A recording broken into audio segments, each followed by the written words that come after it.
All right, so welcome everyone. I'm Jillian Guevara. I'm the Autism and Behavior Specialist here at the Redwood Coast Regional Center. I will mostly be facilitating here for people that are sitting in for BCBA CEUs. I'll chime in a little bit, but mostly we have our lovely Cristine Yannone here to provide us this lovely training today. Thanks, Jillian. So my name is Cristine Yannone, as Jillian said, and I'm a speech and language pathologist by training, but my job title is assistive technology specialist, and I work for the Humboldt Del Norte SELPA. And I'm happy today to talk with you about augmentative and alternative communication. So let's jump in. I got a lot planned. Here's what I hope you come away with in this brief little hour and 15 minutes, right? I hope you can list 3 examples of augmentative and alternative communication, describe a difference between conversation words and content words, and explain an AAC strategy. So before we jump into the content of what I want to share with you, I want to get a read of what people think of as AAC. What types have you seen? What have you used? Let's just do those first 2 first. What do you think of, what do you think AAC is? And if you could just put it in the chat, that would be perfect. You can take a look at that.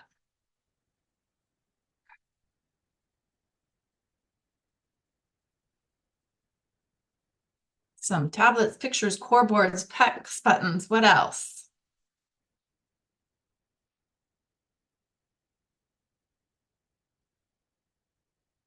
Tablets and apps, PEX, speech generating devices. Yep. Awesome. Prolo Code to Go.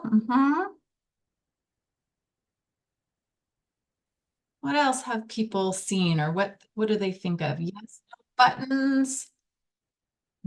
Touch chat, PEX, communication, voice output services, books. Awesome. Thank you, everybody. Tablets, PEX, icons. Super. That is great.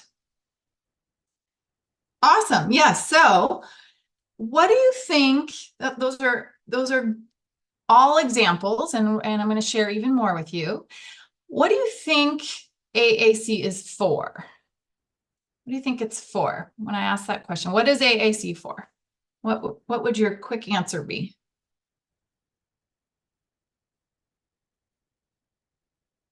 Communication, communication, communication. Yep. Awesome. That's the big umbrella, right? Communication's the big umbrella. Lovely. And I'm going to share a little bit more in depth about that. Communication to support clients get their needs met, coping skills. You're getting a little more independence. Yes. One of the most important things that I hope you get out of today is, yes, it's about communication, and there are lots of reasons we communicate, but it's about connection, right? It's about being able to form relationships and have quality interactions. There you go, building relationships. Lovely. Thank y'all. All right, so next question, last question, and you may or may not have an answer for this one. What questions or wonders do you have about AAC? So that helps me to really hit on particular topics that might be a burning question or just a wonder.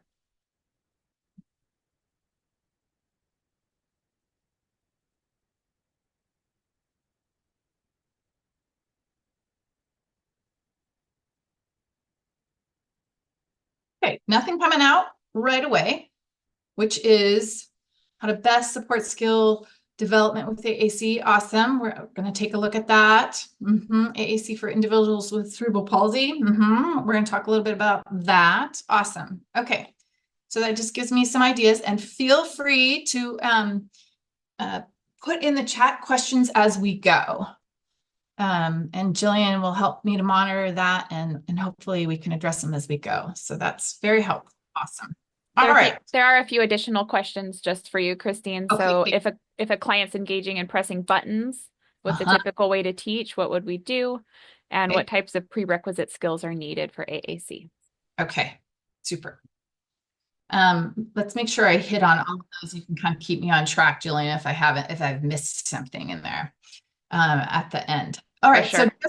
just so we're on the same page, what are all the acronyms that we use? AAC stands for Augmentative and Alternative Communication.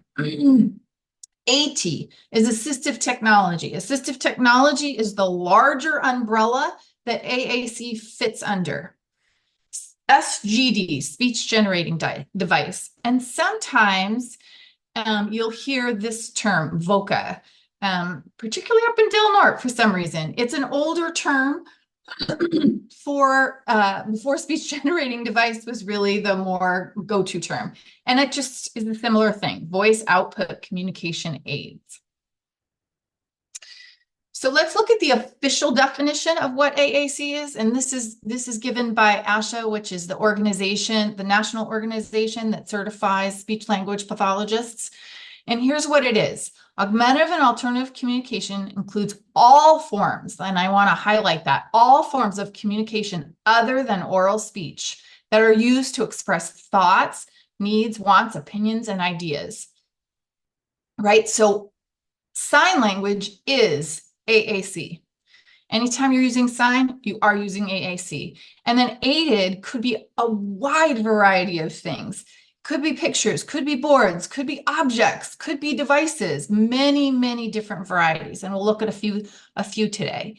The one piece that's important to think about, we all sort of think, oh, AAC is about a person expressing themselves. Yes, indeed, that is a primary piece of what AAC does, but it also supports receptive language development and understanding what's happening in a conversation or in an interaction, as well as that supporting that expressive component. When do you want to start AAC?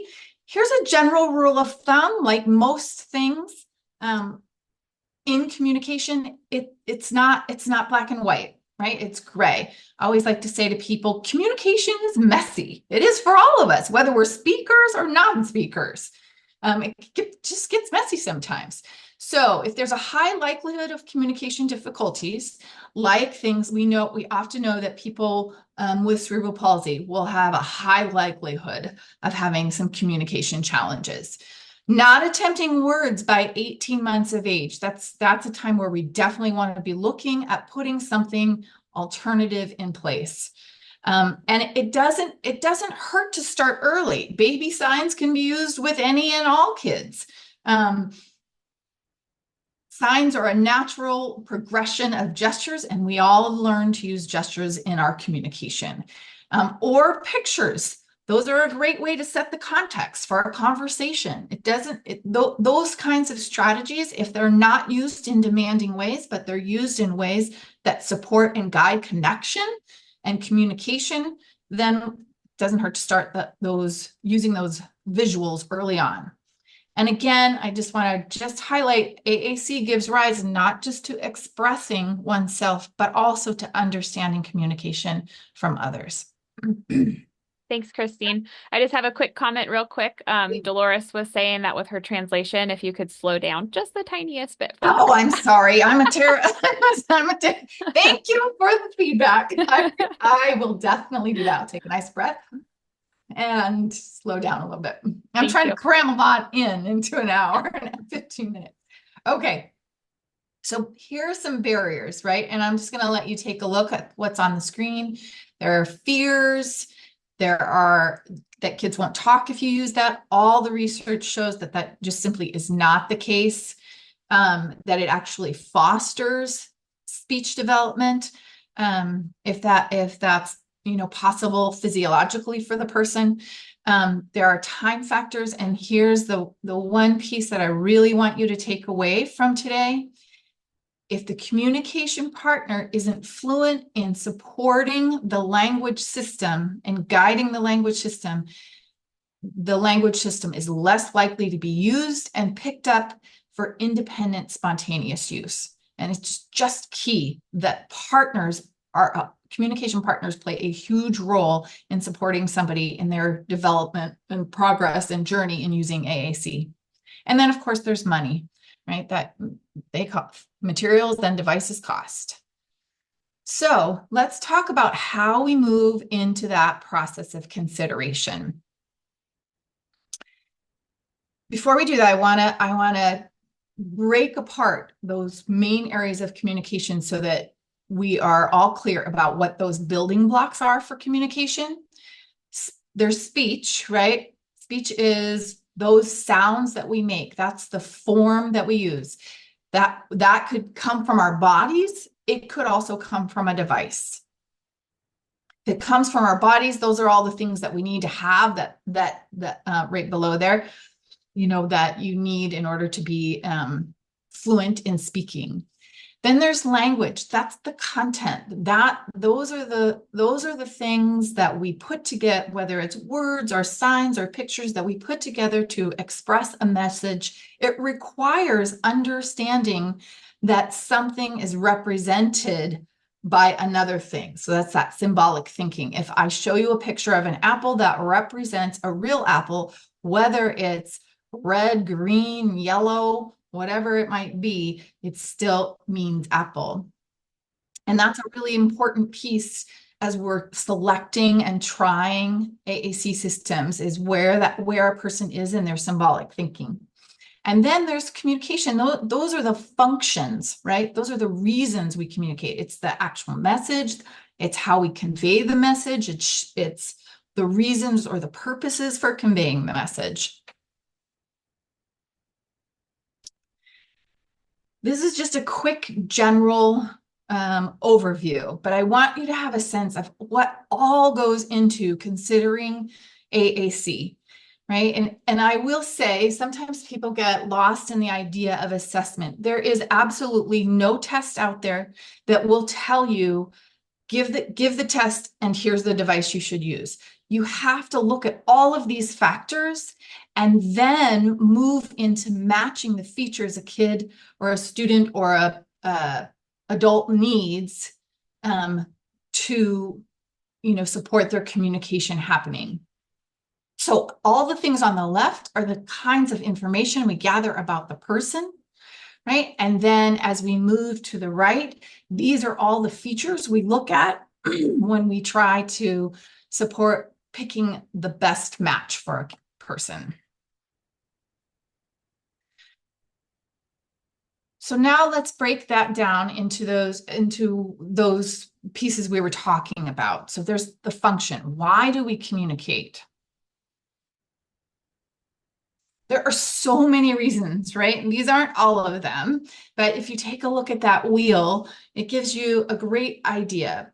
The reasons that we communicate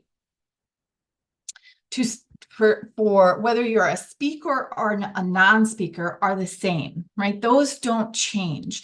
And there isn't any type of device or any type of AAC support that teaches functions of communication. Teaching function, for some people, that teaching needs to be very direct for functions of communication. You need to learn those kinds of functions in a systematic way.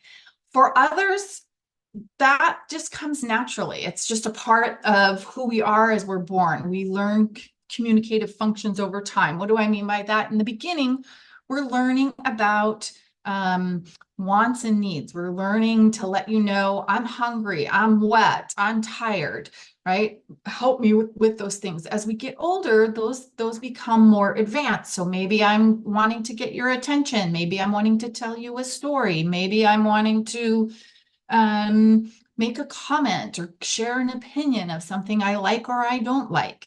And then they get even more sophisticated, like telling jokes or lying or teasing, right? There isn't again, not a black and white progression of those, but there is a journey that we take as we develop our communication, from going from those basic wants and needs to really having more sophisticated reasons for communicating. And that allows us to have connections with people, to share ideas, and to build friendships. If all we can do is express wants and needs, we are not likely to develop those quality interactions that lead to friendships. super important piece to think about. Is it okay if I say something real quick, Yes, Christine? please do, Jillian, anytime.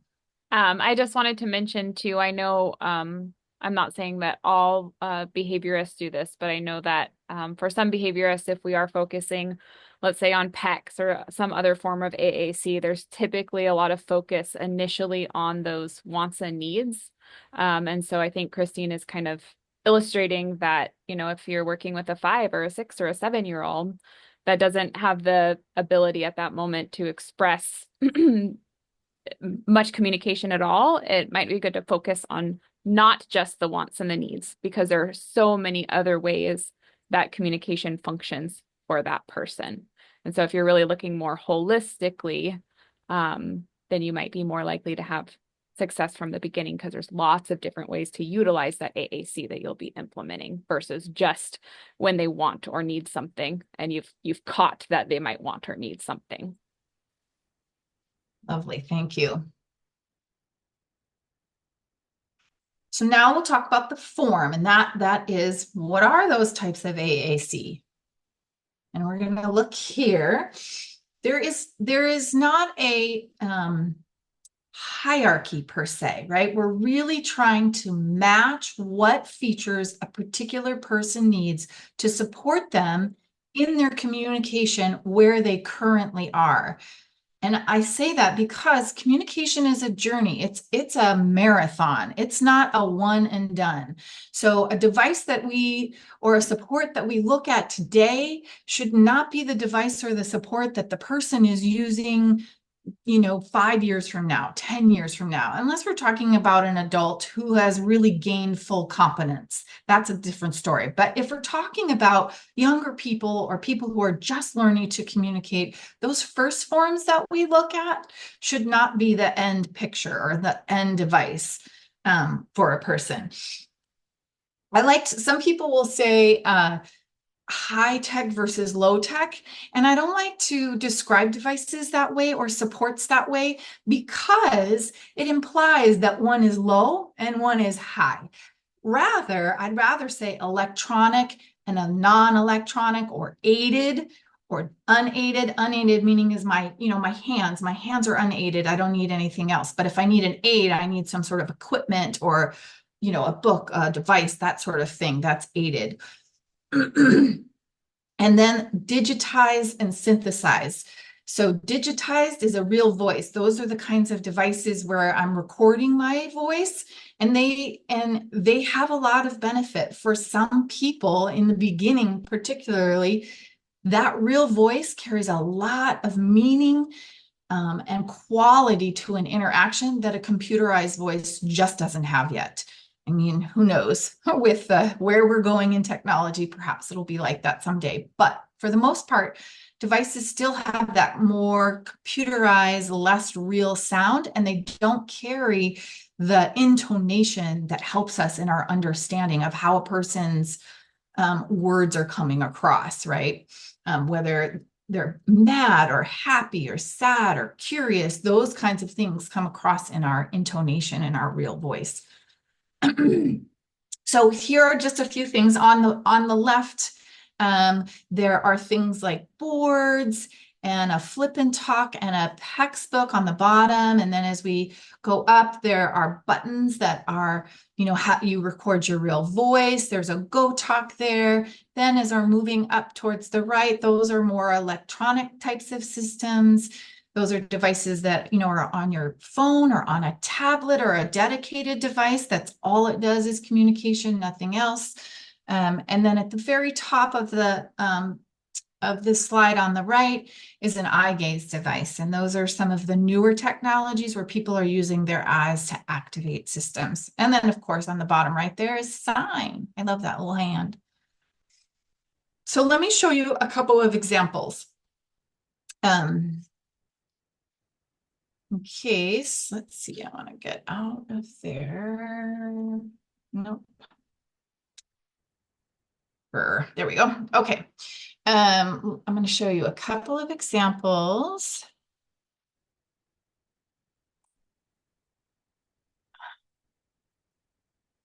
Come on.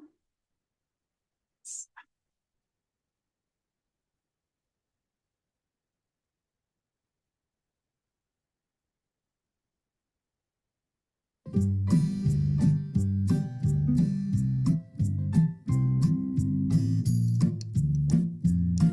happened? You want to stop? Yeah. Got more to say? You want to tell me? You're telling me a story. You want to go and do something else? Want to do something else? Okay. What do you want to do? Places or activities? Which one? Do you want to do places or activities? Activities? Activities? Yes? Yes? What do you want to do? You choose. Toys or something to eat and drink? Which one? Something to eat and drink.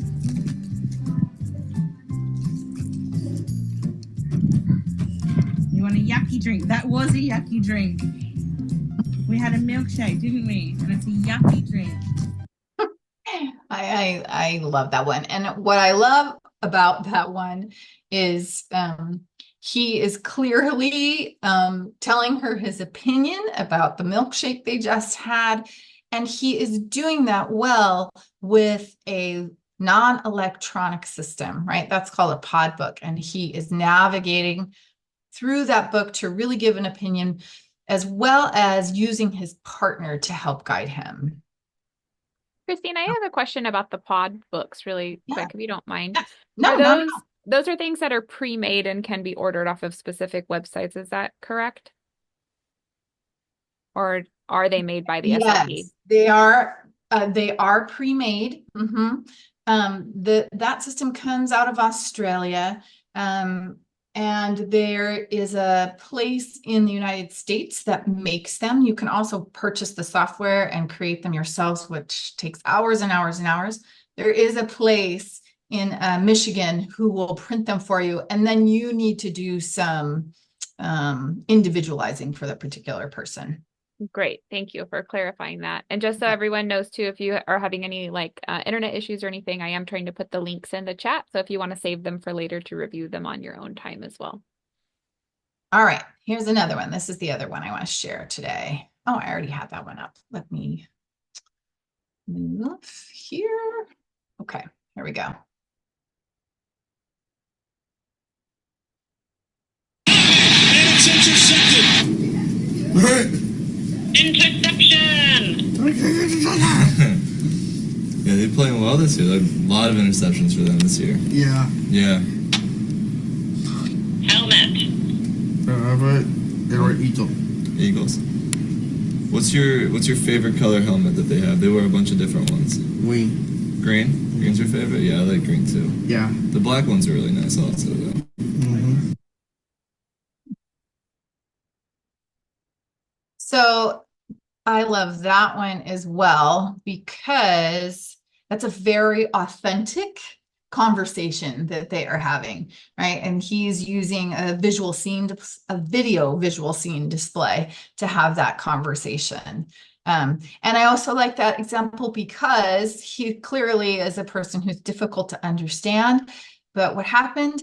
He pressed an interception and then he said it. That's a nice support of, an example of a person using a speech generating device that then supports their speech.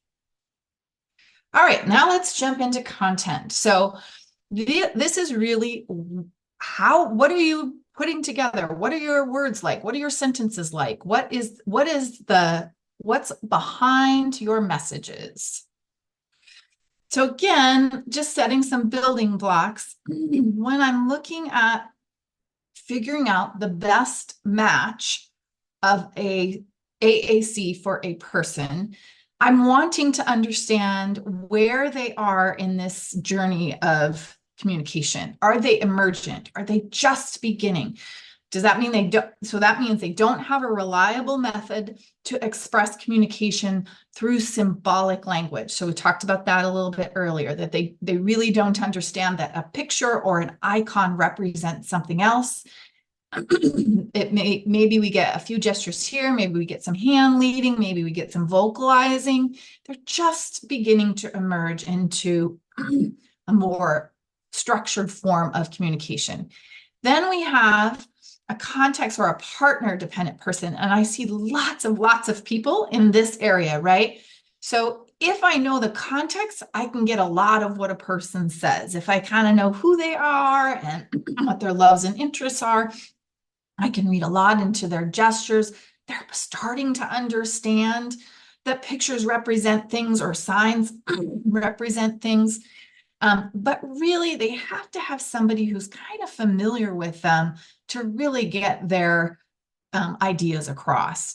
And then we have the independent person. This is somebody, and this is what we are striving for all people, that they have the ability to communicate any topic they want to anyone they want to in any place. Right? That is the goal for all communicators, that they can say what they want to say, when they want to say it, who they want to say it to, in the place they want to say it. Really important and complicated, not so easy to get to. Okay, then another sort of way to be conceptualizing how are we going to support a person in communication is, when are we going to use phrases and when are we going to use words? Because they are very different things. Phrases are something, so this on the bottom, that's a button, that's a speech generating button, right? That you record your own voice and it gives a message. These can be very helpful AAC tools for that quick interaction, for those initial beginnings of I'm going to say a message and then you're going to say a message. We're going to learn about that turn taking process for interacting in a group setting, like, saying you're here today in a circle, sharing a book, using a repeated line like brown bear, brown bear. It helps teach a lot of those forms of communication that we need in order to engage in an interaction, but it does not teach language, right? It does not teach here's a word and here's another word and here's another word, and you can combine those words in a variety of ways for a variety of reasons. And that's why we then look to single words or icons in order for a person to really generate what they are thinking into a message. And both are important. Clearly, it's going to take a lot longer to develop those competencies with words. All right, so thinking about words and it taking a while, I want to do some activities with you. The first activity I'm going to do, we're going to do a series of two. I'm going to show you some words and I want you to just I'm going to give you a minute or so. So grab yourself a piece of paper or a pen or do it on your phone or whatever you've got next to you as a way to write some down. And I'm just going to give you a minute on your own, and then we'll put some in the chat. I just want you to make as many messages as you can with this list of words. All right, ready? Here we go.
So in the chat, if you want to drop in, what were some of the messages you created?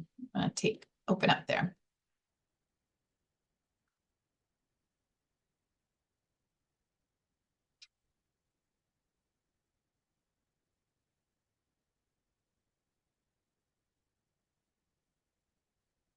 Awesome. I want purple juice. I love it. Outside table. I want see outside. More juice. I want purple book. I see SpongeBob. Cars outside. I want more music. Help bathroom. Lovely.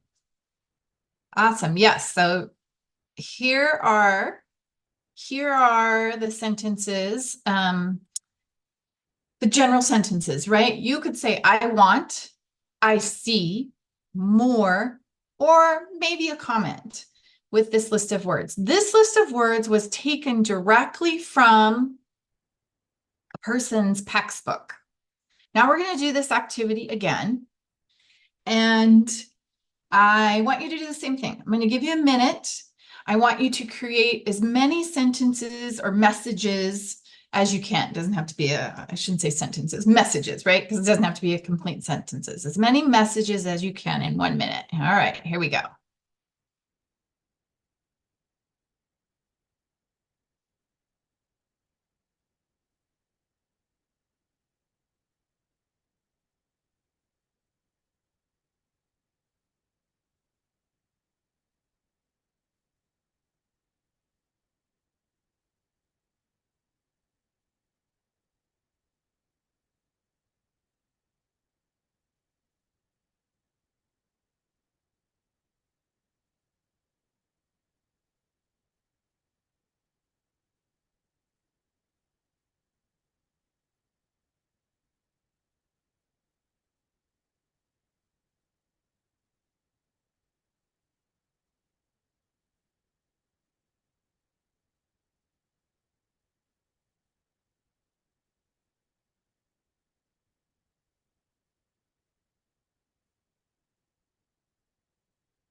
Okay, so now if you would please drop a few of those in the chat. What did you come up with?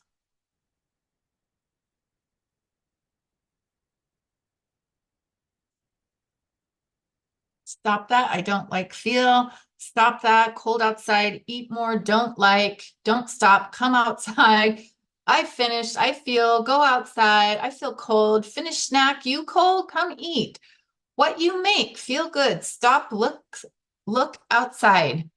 It feel different. Awesome. Look at all those sentences. All right. So here's a few that, thank you. Here's a few that I made very similar to you, right?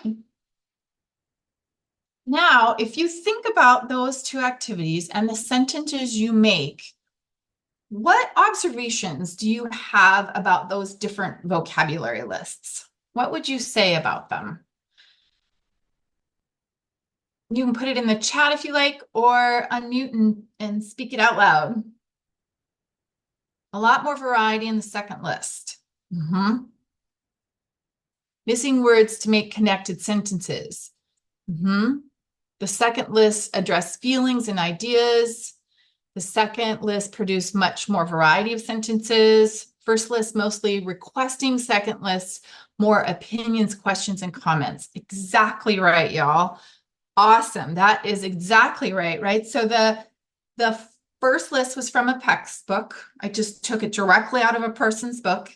And then the second list was from a communication device with a robust vocabulary. And you are exactly right about it. It was from the universal core vocabulary. So you're exactly right about that. It is much more diverse. The first list had a few of these types of words in their vocabulary, and the second list had most of these. And those words are called core words, Or I like to call them, I'm switching my vocabulary. They've been called core words for a while, but when I'm talking with families, that doesn't quite always click. So I'm changing my vocabulary to conversation words, because these are the words that we all use every day, every single person. And how do I know that? That's been studied over and over and over. What are the high frequency words in not just English speakers, but many languages? What are those high frequency words? And 80% of what we say are those conversation or those core words, right? And that ranges between 250 and 350. So think about how many times in a day do you say like, or want, or help, or more, or go? A lot of times in the day. Content words. So there were more content words in that first list that came from the textbook, because they're the fringe vocabulary, right? They're the wants, the loves, the things that float our boat, the words we want to talk about. Like I haven't said, I don't know, Pikachu in ages. I'm not really interested in it. Don't really talk very much about it. But I know it. But if it was my love, that would be something that would be considered my content. Both of these types of vocabularies are very important. In the world of AAC, we in the beginning, we were all about fringe or content words, because that's what people want at first. We want to get their needs met, right?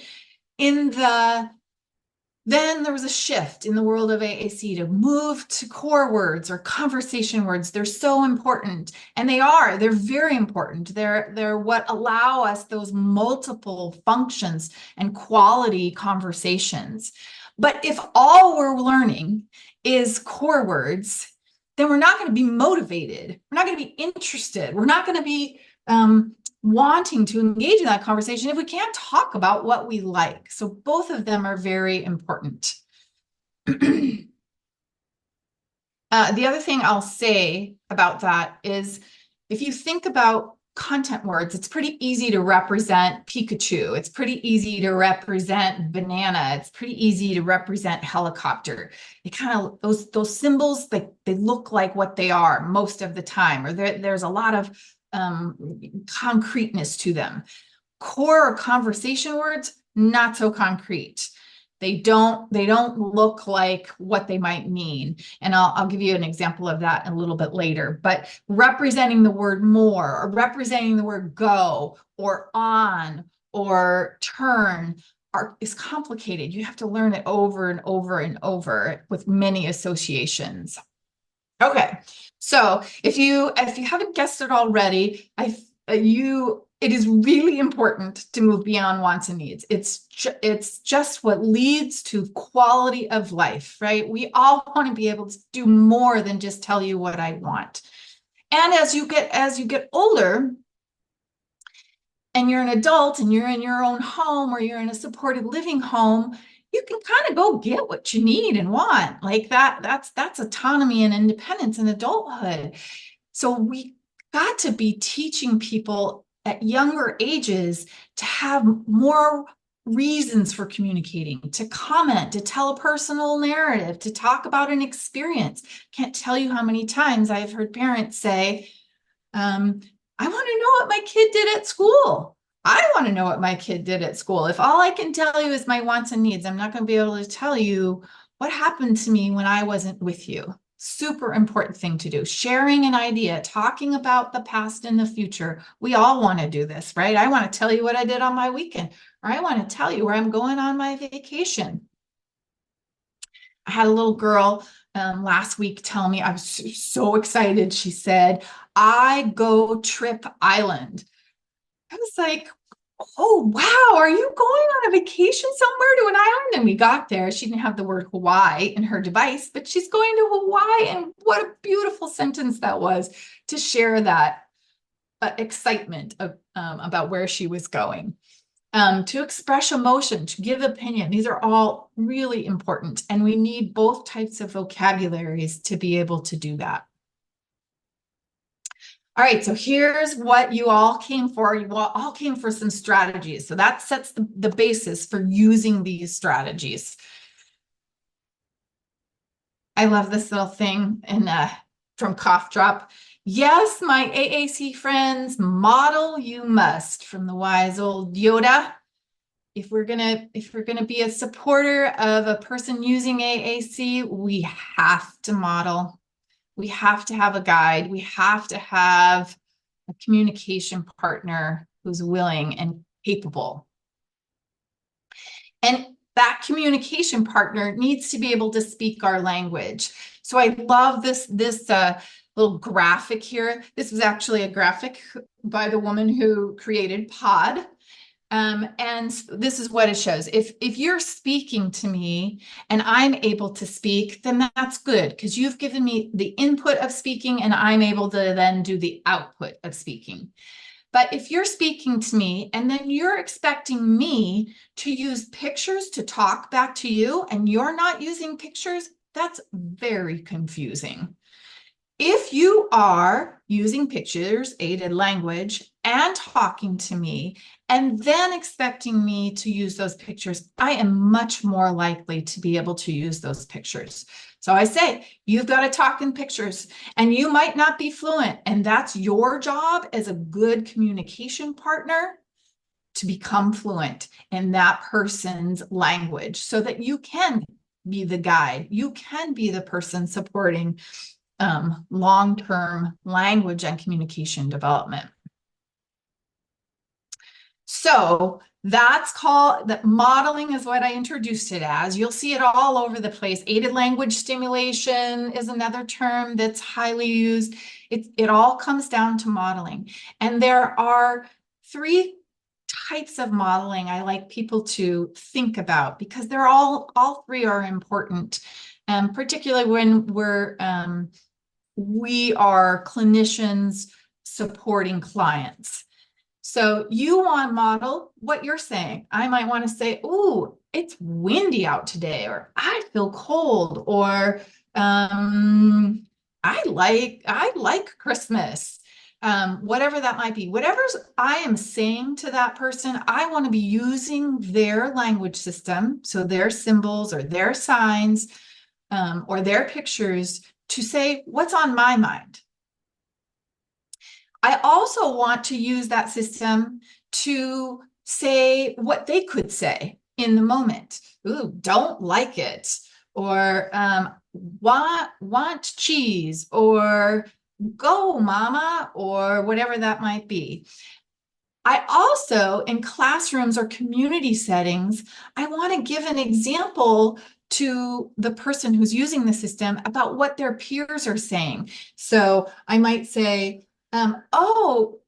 Mira, did you see Sarah said, go outside? Or, I don't know, I'm trying to think of another common example. Look, John said he likes it.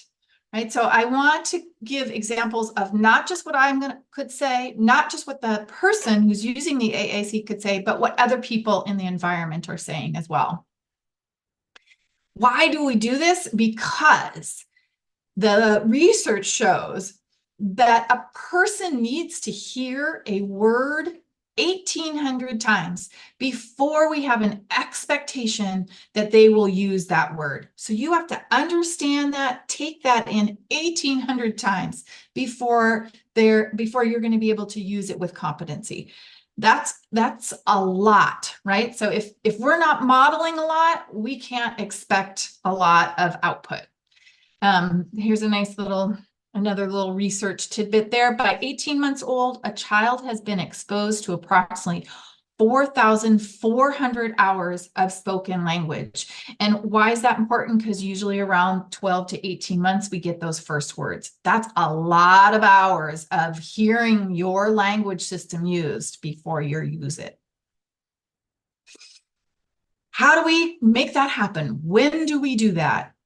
Got to model within the routine. If I'm sitting down at a table and teaching a language lesson, and that kid doesn't see it used anywhere else, or that person doesn't see it used anywhere else in the right context in an authentic way, it's highly unlikely that my lesson is going to be of any value. So here's an example that I do with families. Let's look at your routine. What happens during the day? Tell me about your routine. Then we think about when would it be possible to model those words that we're working on. So the red words are words that we are working on, that are those conversation words. And then the purple words are those words that are more content or fringe, that maybe we have in a system or maybe we don't. Just depends on how used they are. But we just go through the routine. Oh, you could say good morning. You could say turn the page. You can say I like this book. These are all the things that happen within this particular routine, right? And that's really important to help communication partners identify where they can practice and model on a person's system. Because just to say, oh, you need to do that all the time. You need those 1,800 hours. You need whatever that is. That's not going to be enough, right? In my experience, we really have to identify what are the activities, the routines, the interactions that we are going to use the words for. And when is that going to happen? And what does that look like? And how does it feel? All of those things are significant.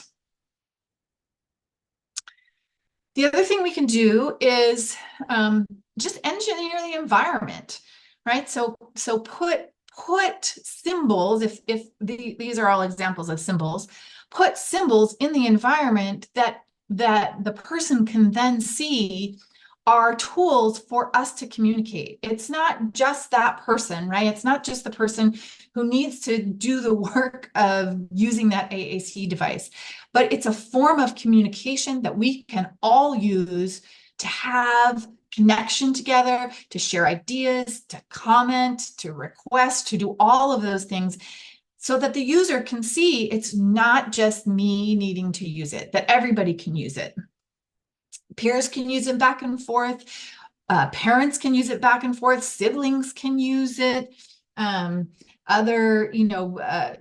you're in a supported living situation, staff can use it together. How are you today? Oh, I'm good. How are you today? I'm good, right? Those are examples of using those symbols.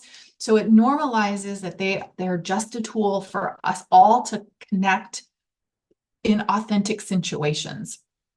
So these are just some examples. The one on the bottom left is a classroom board, right? So it's color coded for making sentences. You probably have seen something like it. If you've used something like Word Power, for example, it's a similar sort of layout. The one in the middle, those are speech generating buttons, and that's an activity that a teacher did to say who's here today. Yes, Bella's here today, or no, Noah's not here today. And then in the bottom right is Mr. Potato Head board activity, right? Words you could use when you're playing with Mr. Potato. Other kinds of things that we do is adapt symbols or materials with symbols, label material with symbols, do experience or memory books, for example. So what do I mean by that? Take a photo of a kid at the park and then use some symbols in there so that the kid can talk about being at the park. Swing, fun, go, those types of things.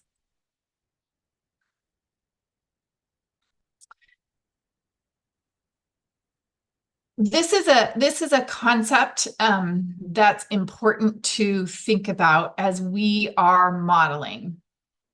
When I am modeling, I do not want to have all those kinds of messages on the right side, right? Those are, she calls them discovering existing skills, right? So these are okay messages. It's just we want a small amount of these messages. And I don't want to say, what do you want, or show me, or tell me, or where is, or use your words, or say it with your talker, or what do you say? those are all very directive, and they set up the situation so that a person is, if they can't respond, like they're caught, right? That's the taught or caught. It's more about testing than it is about connecting. The things on the left are more about really teaching and guiding, and engaging in interaction that's more about commenting than it is questioning, right? We don't want use of AAC to become a task, a test, show me what you know. We want it to be about connecting, having conversation, being playful, sharing information, all of those things. So the ratio here she has is 90%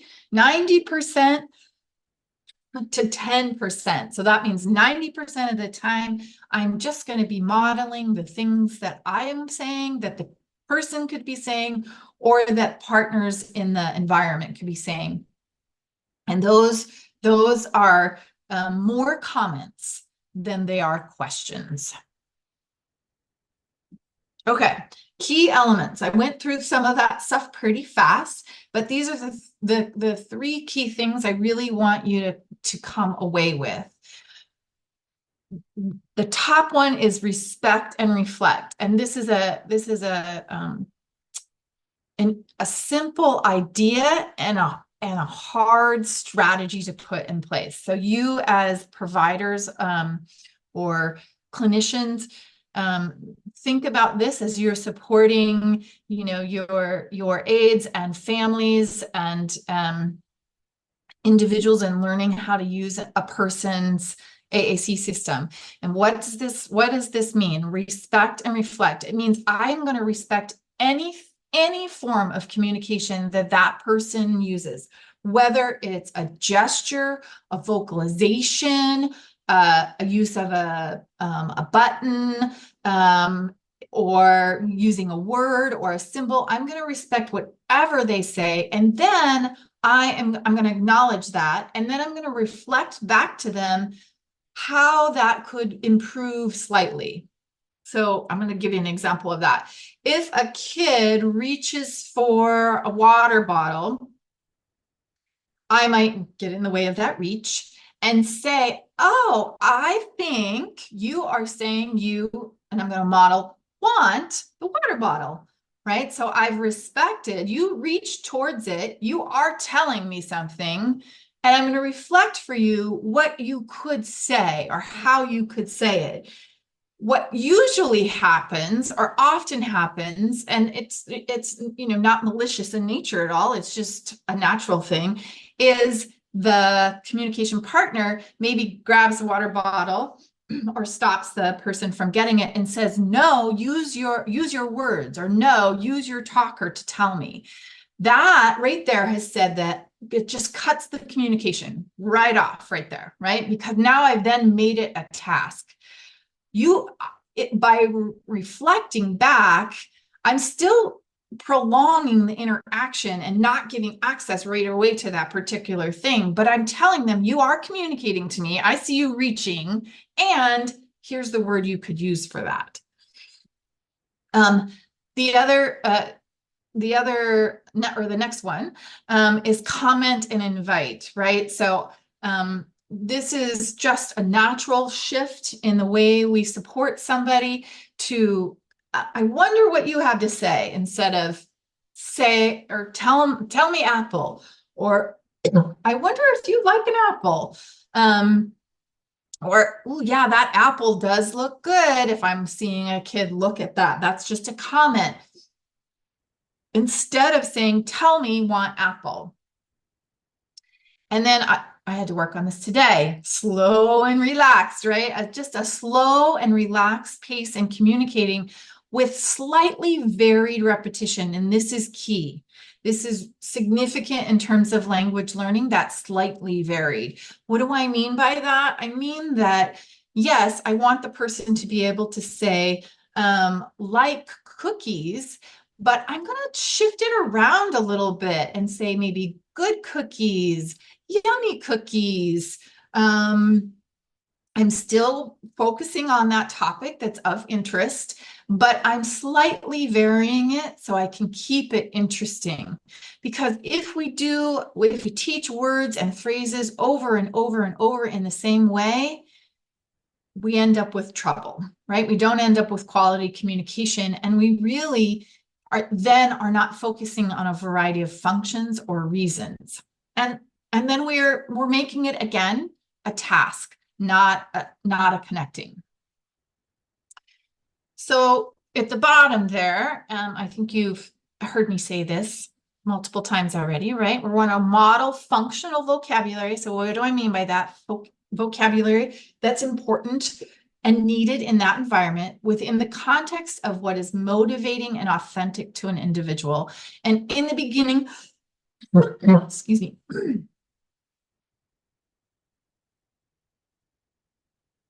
In the beginning, when we are learning language, this is absolutely important. I have worked with many individuals who have learned that that process of I want X, and they've learned it in a certain situation and maybe even with a certain person, and that's the only person they will do it with.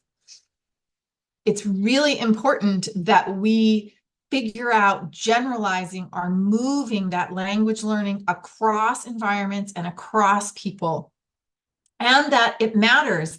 If I'm asking a person to say, I like cookies, and it has nothing to do with anything in that environment or any activity we're doing, that's not really authentic.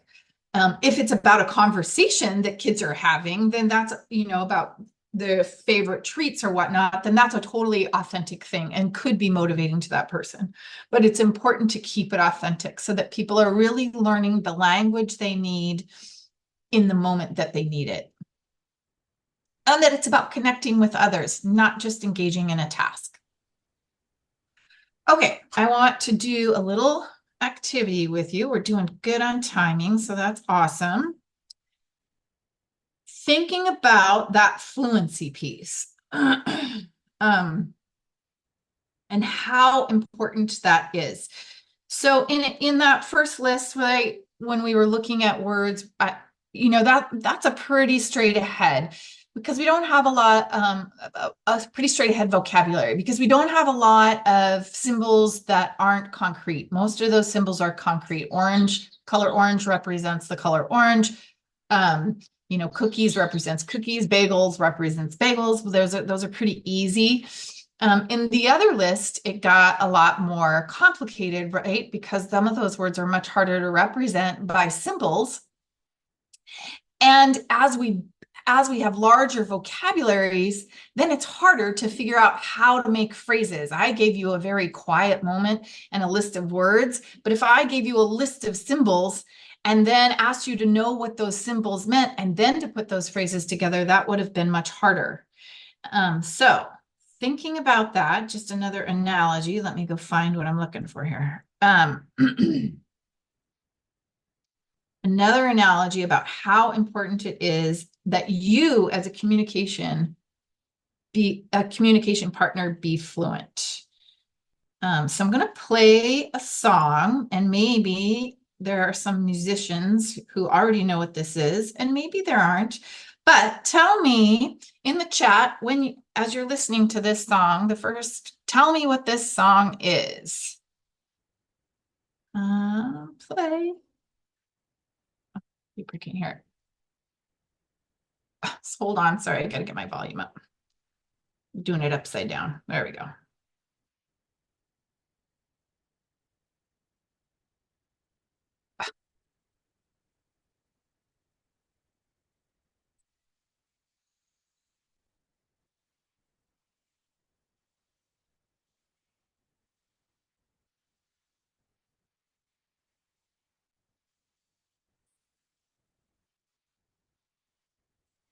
Can you guys hear that?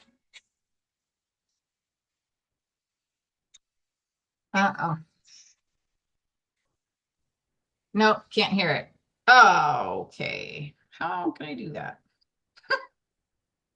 That's kind of funny. It's on my phone, but you guys can't hear it on my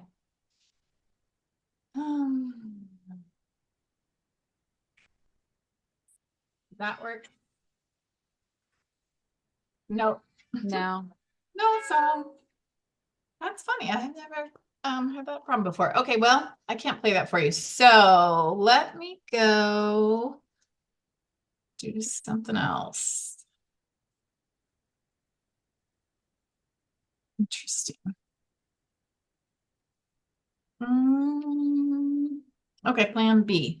I'm not going to show that to you. So if you could hear it, you would hear a recording of my daughter playing Twinkle Twinkle Little Star on her violin. She's playing it very slowly. Most people can hear, recognize that song in seconds. We've all heard it many times, right? If I played that for you, you could absolutely recognize it. You've heard it enough, you know what it is. Then if I pass you these notes, these are the notes for Twinkle Twinkle Little Star. Would you be able to play it? Right? Would anybody be able to play it? Yes, one person would. Yes. Oh, we have some musicians. Really? If I gave you these notes, you would be able to play it? I'm impressed with how many musicians we have. Oh, that's awesome. That's the first time that's happened to me. Most people would be not able to play it at all, right? If I handed you the notes and gave you the violin and said, here, you play this song, Twinkle, Twinkle, Little Star. You've heard it many times in your life. But if I said, all right, now go for it, you play it, right? This is what happens a lot, only on the piano. I love that. This is what happens a lot to people with a device. They're given a device and people think, oh, I'll give them the device and they understand everything, or they understand most of what's happening, or they understand a lot of what's said. They give them a device and then there's this expectation that the person will then be able to speak with it, speak fluently, be able to put sentences together and get a message across. It just doesn't happen that way, right? It just doesn't. For all of you out there who are musicians, were you able to play a song the very first time you picked up that instrument? I know nobody who was able to do that, right? You have to go to a lesson. You have to go to a lesson multiple times. You have to have a teacher teach you, where do your fingers go? How do the notes go together? What makes it sound pretty and beautiful and like a song we all recognize? That's learning the language of music.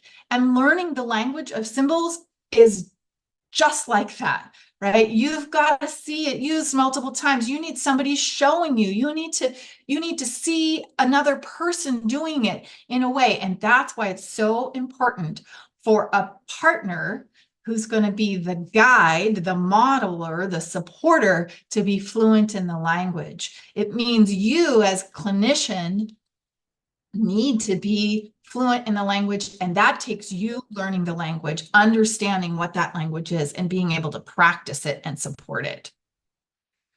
All right, so sorry you couldn't hear my daughter play. This was connections last night, and I was thinking about doing this. I don't know if any of you play it. It's a little puzzle game, right? Where you have to group 4 words together that go together.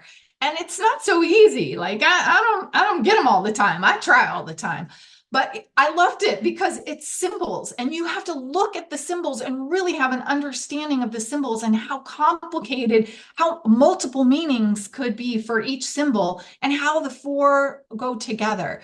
So I was able to get it, but it took me a bit of time to be able to get it, right? And that's the whole idea, is you really have to have multiple practice. And I wouldn't be able to get it if I didn't know what connections was. If I didn't know how it worked and how they sometimes put words together, it would have been much, much harder. So I like to give that as an example, because I also give examples of, how do you know what that triangle means? Does anybody know what that means? Take a guess. Does it mean triangle? Yes, somebody played delta, or they know that, right? It means delta. What does, what does the symbol on the bottom left mean?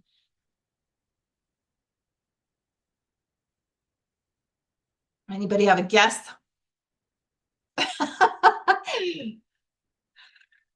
Help. Nope. Good guess. It meant mouth, right? But is that teeth? Is it a nose? Is it a mouth? And it actually, in this particular puzzle, meant the mouth of a river. And I like that as an example because that is what we do with symbols, right? It could mean mouth as in my mouth on my face, but it could also mean mouth and is in the mouth of the river. And how do we learn that? By representing that in symbol form. We have to be taught that, over and over and over. So as I get ready to finish up with you today, I took this from the world of behaviorism because I love this. It's a little bit of an adaptation, right? Of the elephant, the guy riding the elephant. And just another analogy for you. You have to guide the rider as they're learning to ride that elephant. You've got a model. You must. And the rider is, relatively small to the elephant. And you have to shape the environment. You have to make interactions motivating and authentic. You've got, it's our responsibility as that modeler, as that communication partner, to make interactions meaningful so that a person can really learn to use language. But the most important, or the largest, not the most important, but the largest thing, like the thing that has to happen, is you've got to optimize motivation. We don't learn to be those independent communicators, right? And remember, those independent communicators are people who say what they want to say, to who they want to say it to, when they want to say it, and where they want to say it. We don't do that unless it's motivating. We don't become that unless we're learning communication through motivating opportunities. All right, we have reached the end. I want to ask you this, because I think it's always good to reflect when you are at the end of a training. What is something, and please put it in the chat because that's interesting and helpful for me. What is something that inspired you today, surprised you, gave you an idea to try, left you wondering? And I know there were a couple questions, and I can, particularly the one I didn't address about continuous button pressing. I'll come back to that. Please put that in the chat. And then I've given you a whole little drive. I'm going to highlight it here and put it in the chat for you, of many other strategies to explore. There are videos in there of do's and do nots. There are other strategies. There we go. I'm not the best multitasker. Speaking and putting stuff in the chat doesn't work well for me. There we go. Okay. So here, in case you don't have a device to get that QR code, there's a link in the chat. So I'm just taking a look at what your comments are there.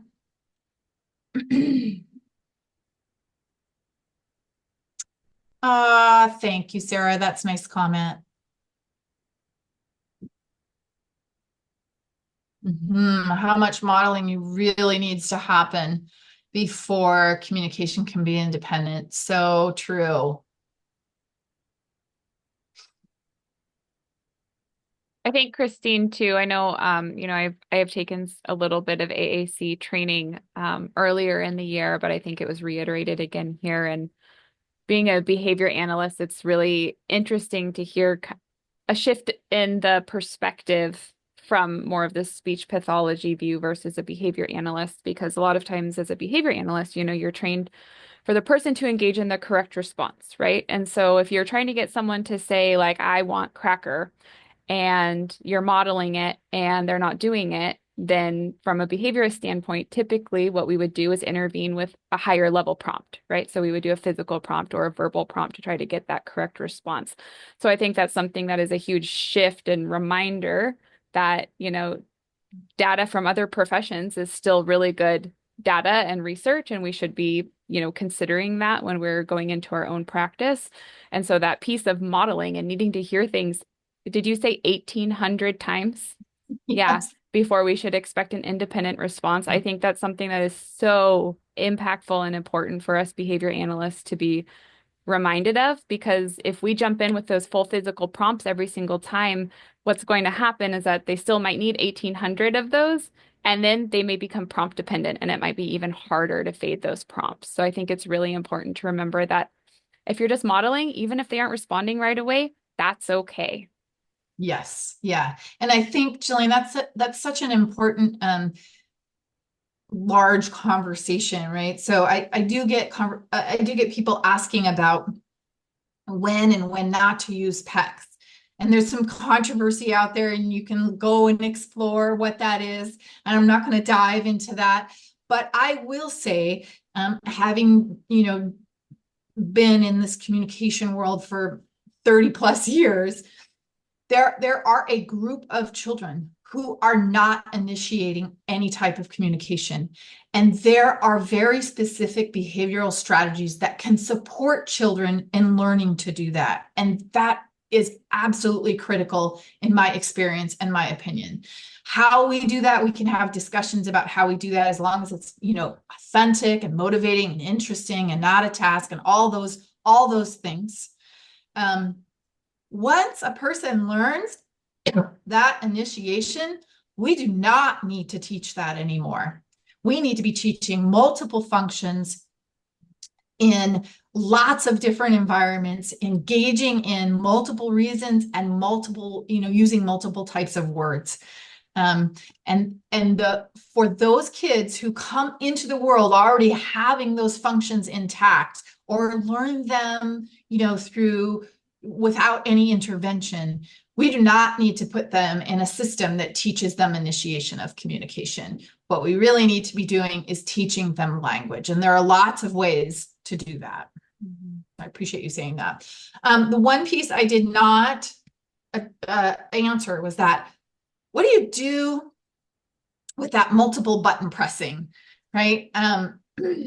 And again, there's some variety of opinion out there. You will hear some people say, "Oh, just let it happen. It's a form of echolalia. Just let it keep going. They're learning the language." I don't reside in that camp. I also don't reside in the camp of take it away, right? Because it's annoying and difficult. I'm somewhere in the middle, and I would be one to say, let's see if we can, I'm going to honor it, right? I'm going to respect and reflect. Hey, you said, Mr. Potato Head. You said Mr. Potato Head. I heard you. I heard Mr. Potato Head. And then I'm going to try to redirect if it's not appropriate timing. I'm going to think about that kid as being verbal, right? Just like I treat a verbal kid. It's not time to talk about that, or I don't want to talk about that anymore. We've talked about it a lot. Let's talk about something else. Yep, you like Mr. Potato Head. Let's talk, and then shifting the conversation. So that's one strategy, right? I'm going to try to respect, reflect, and redirect. Add an extra R in there. Or I'm going to try, once I try that redirection, I'm going to maybe slightly move the device away, not take it away, but slightly move it, and engage in something that stops that repetitive behavior, engage in some other activity that's highly interesting or motivating. And so that will help to shift that. I definitely have come across kids who like that computerized sound to the voice, and they only want to hear like the beginning sound of the word. And so they'll tap, tap, tap, tap to hear, that is, I don't find that to be functional language. And so I want to try to interrupt that behavior and change it to something else. So besides respecting, reflecting, right, and redirecting, I might also change some of the features of the device so it doesn't, you can't tap, tap, tap, tap, tap, tap, tap and get it so fast. I might put some features on that make it where you have to be more intentional and more purposeful about tapping. Or I might add a couple of other features. There are other components depending on the type of device that you have. And so I might do that. And sometimes I might give alternative forms of AAC that could be used in a moment if that's helpful. What do I mean by that? I might, try a real voice button, or try a board, or try something in that moment that really helps to keep the focus on functional communication. I do not want kids in the corner using communication devices to hear words over and over again that don't have any functional purpose to communicating. Exploring is fine, but let's do that together so that we can really see and talk about the words we're hearing. I hope that answered your question. There was one more question about what kind of device for a person with CP. There is no one device. That's such a hard question to answer, right? But the large component you're likely dealing with a person with cerebral palsy is access.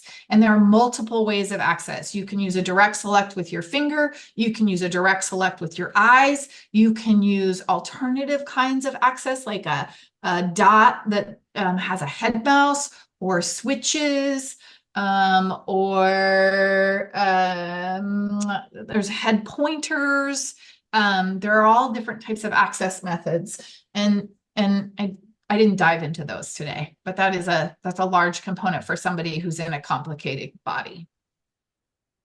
Cristine, I do want to respect everyone's time, so I have put the survey in there. So not everyone needs to fill it out, but if you are a BCBA and you are here to receive a CEU, please fill out the survey so I can get a certificate to you.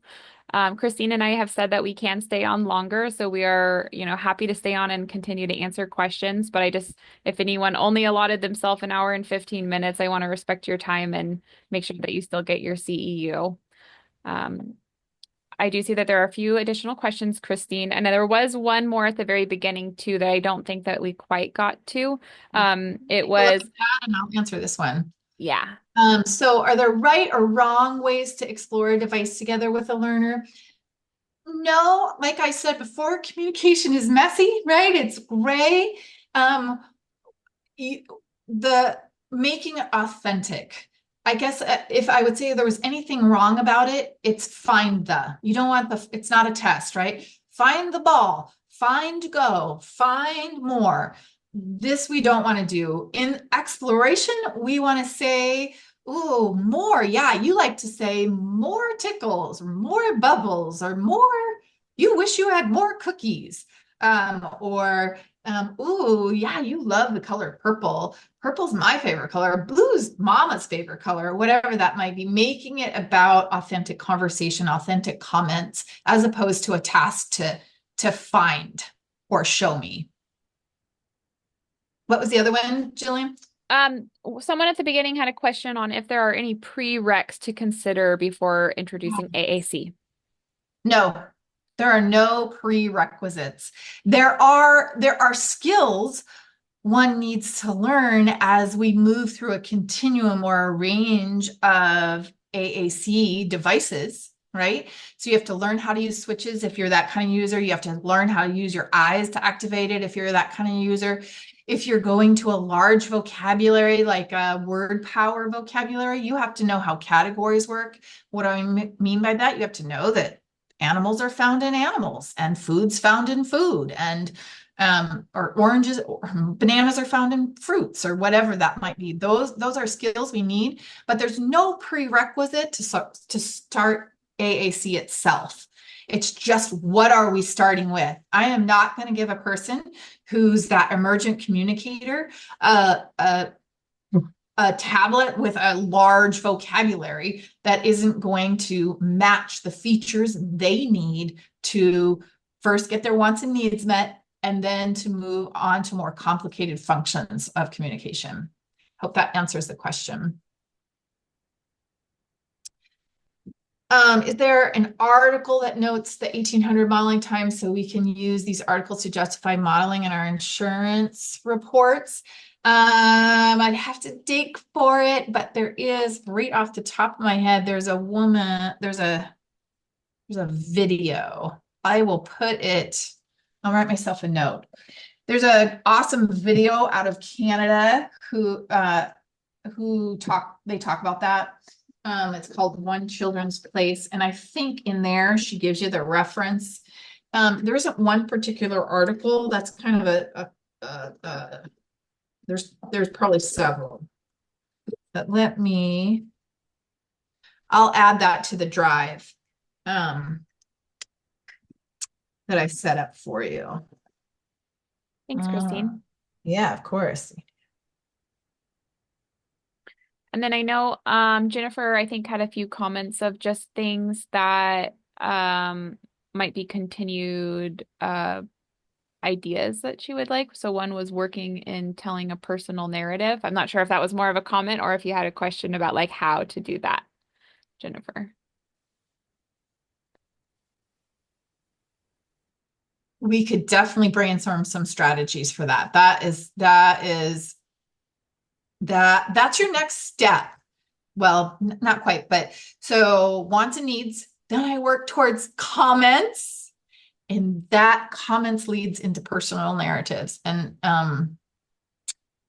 it is such an important thing to be able to do. We could do a session on that. Yeah, that was I was going to pose a question for anyone that's still here. If we were to do kind of like a part 2 of this series where we dove a little deeper of like how to actually create all these opportunities in the naturalistic setting, or just more creative ideas of like I know for anyone here that is a BCBA, you guys have your typical assessments that you would use, but I think sometimes also speech therapy and how their roadmap to working on language might differ. So I was thinking that might be a helpful thing as a part 2. So if anyone is interested, just let me know in the chat. If there's enough interest, then we will try to organize that. I'm getting 1, 2, 3, 4 at least. 5, 6, 7, 8. And yes, I believe Mary Claire, that the PowerPoint will be in the drive, but I can also email you a copy if you would like. And then also it will be on our provider Padlet that you can access from our regional center website as well. I didn't put it in the drive, but do you want me to do that? Sure. If you don't mind, Cristine, that would be great. I'm fine. I will make that happen. That way they all have one easy place to access everything. Slides in drive. Okay, I will do that. Awesome. Thank you. Mm-hmm. I'm going to stop recording this now too.